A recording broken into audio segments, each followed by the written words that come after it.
It's a rainy days. Ayan, naulan po. Papunta pa lang po ko sa aking maliit na taniman. At ma-check yung ating mga alaga. Malakas yung hangin kagabi.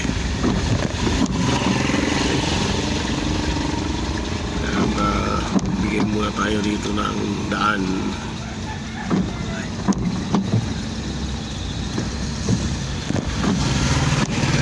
Okay. Ginagawa kasi ang karsada rito. Pagkalagpas mo ng barangay ng Pamuntak. Slow down.